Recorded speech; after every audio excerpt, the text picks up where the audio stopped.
United play like this today, they will not be in the top four, Baha. I just don't think. I think Old Trafford form is vital, but Arsenal are really good away from home as well, which United, I said in my intro to my vlog, United last season lost against the Big Six by an aggregate score of 21-8. That's not good enough. And somehow you got in the top four. James, welcome.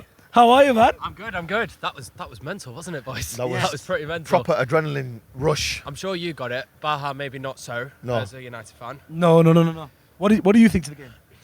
Well, hearing you guys talk about Johnny Evans and Maguire, now I know they both didn't make a mistake, but it gave Arsenal belief. This man is the fan of the only team in Manchester that's the team winning. We don't need to mention this team in this conversation. Treble winners, aren't we? Yeah. Treble winners. It's that team. Can I just say one thing though? Since you guys won the treble, nobody wants to talk about a treble anymore. It was like it's become not even a big thing anymore. It's not. It's not even a big thing anymore. You might have done it. Oh, it's Little all right. City winning the treble. It's all right. What do you think Ten Hag's doing this season? Do you think he's got a vision or? I just think Ten Hag is a little bit lost at the moment, and I think he doesn't know what his best players are in the right positions.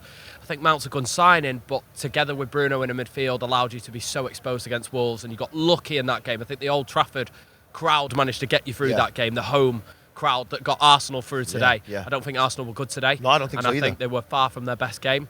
But like I said before, having Evans and Maguire on together gave Arsenal that belief that we can find this winner, as well as the Garnacho goal. Right, we just conceded. We got lucky with the VAR. Now we've got Evans and Maguire on at centre-half. Let's go and find this winner. Exactly let's go for it. Let's get the North Bank and the clock end up and let's go for it.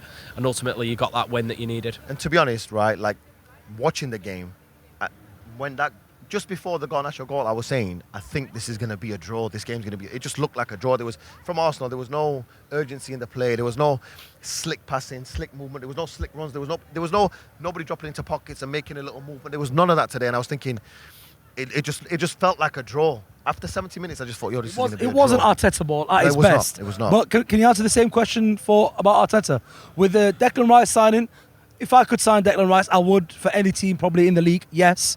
But then the Havertz signing, I just think maybe he doesn't see what he wants from his team this season. I think Arsenal are guilty of doing the same thing as United, playing two centre attacking midfielders with Havertz and Ødegaard and being so exposed and leaving Rice on his own at the back with what United are doing with Mount, Bruno and Casemiro. Fortunately, Casemiro is getting on a little bit. He's got that experience. I think he's a brilliant player. But when he's exposed with Cunha, Hwang Hee-chan against Wolverhampton Wanderers, how's he going to fend off against Foden, not Mahrez anymore, Doku, who's now coming at right wing, and the player that they've just signed from Wolves, like Matteo Nunes. Yes. So you've got players like that. Look at in the Champions League as well for both clubs. I think Arteta's tinkering a bit too much with Thomas Partey coming in at right back. Ben White came back in today and got absolutely exposed by Marcus Rashford. He got the ball about 6 times, and every time Marcus Rashford had the ball, something was going to happen.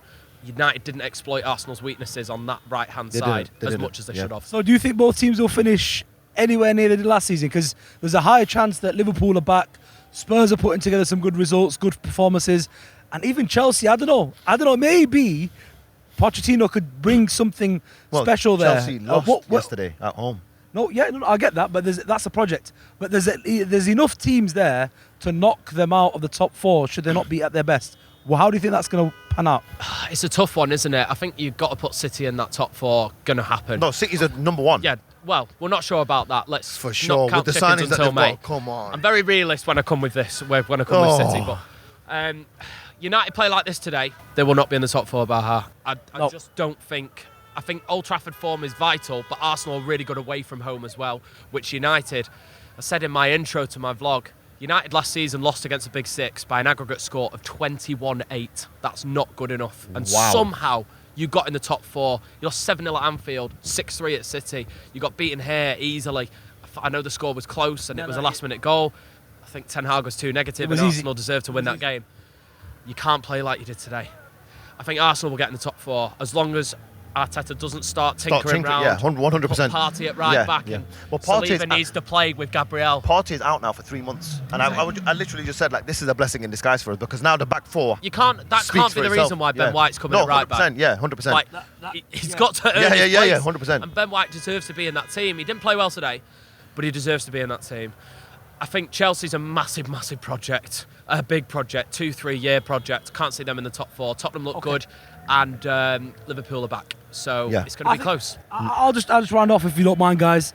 Liverpool will be in this top 4, guaranteed. They had a blip. That team is too good. Klopp's too good. Salah's too good. Yes. They've got too much there. And then Nunes is looking like he's starting to pop now. He looks like he's starting to pop really well. And we're forgetting about, obviously, Brighton and Newcastle, who could really push for that again. I know Newcastle, it's been a bit shaky for them. To be honest, I think De Zerbi deserves us talking about him. Brighton because are brilliant. My God. They absolutely scored They Newcastle play yesterday. such good football. They take Cancelo out. They've got another lad that comes in. Estepunia's just scoring hat-tricks. It's brilliant. They are so good. And not only that, right, obviously, we watched them against Wolves, right? And Mitoma scored an absolute banger of a goal. It's 4 games in, you're thinking, is this goal of the season, right? It can't be. There's going to be better goals, right?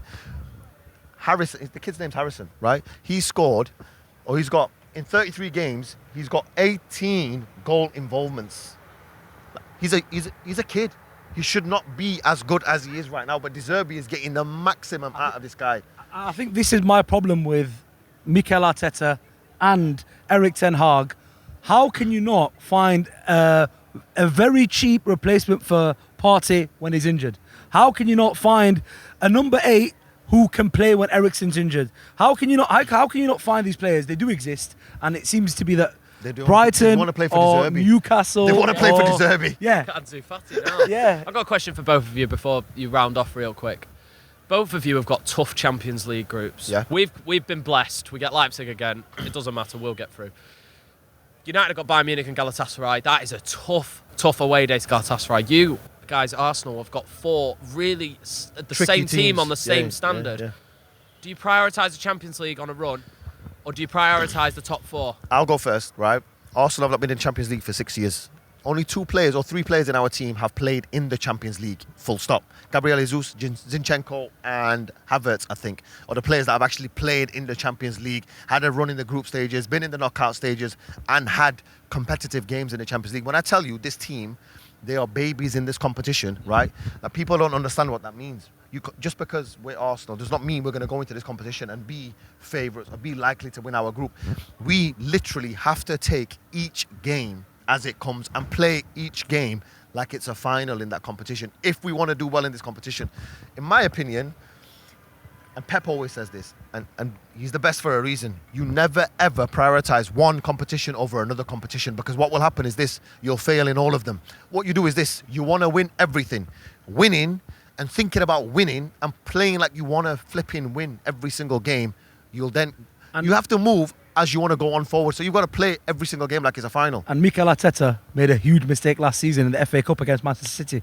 I was there at that game. I watched it. You play 6 or 5 players off your starting 11. Yep. City can afford to do that because City have a second starting 11. Arsenal can't. You lose that game. You lose confidence for the next time you play City. No belief. You're not going to believe you're going to beat them. And they lost the season because of that. And that's what he did. And I think the season turned at that game, because I've got to disagree. I think it turned here against Sporting Portugal. yeah. No, When I think it was Arsenal the FA Cup. decided to scrap off the Europa League yeah. and go for the Premier League title against a winnable Sporting Club de Portugal. And look what happened To be after honest, that. They did it, but they did it at 2 competitions. So I guess we kind of agree. I think the big one was the FA Cup because He showed his cards to Pep. He told Pep, I don't really care about this competition. He told his team he doesn't care about the competition. And because those losses come against, I think City were beatable that day. They were. They weren't great. Yeah. No, I agree. It was a 1-0 win. It was a an 1-0 win. Ake goal. Ake goal with his right foot. Yeah. It was. So Says a lot. for Manchester United though, I will say this: I'll back us in cup competitions. No. In the Champions League, what I will say about Man United is this: you guys have won this competition. I expect you guys, and I say this in the way that I'm not trying to put pressure on you guys as a team, but what I'm saying is, you guys have won this before. You was in the Champions League last season. You have to do well in this competition. Can I say also, the one thing that's going to change for Manchester United this season is, in the bigger games, we can be better if Ten Hag does the right thing. He's signed the right guy. Play 2 6s. In the bigger games, play Amrabat, play Casemiro. I think we can actually soak up some sort of pressure. So maybe that'll get us through some games. But the preferable thing is we get knocked out and we go into the Europa League and actually have a chance of that. I think that's probably the best chance for Arsenal also. And on that note, guys, thank you for being with us, James. Pleasure. Remind us of your channel for those who are watching. JSM44 vlog is heading up for the game today. Yeah, I'll link the vlog in the bio. And also, Faz, let's give that final line, because remember, everybody at home watching, you are an urban baller. Your opinion on the game does matter. So please do subscribe. Also, leave a comment below, and don't be a bell. Click that notification bell, and we'll see you in the next one. Peace.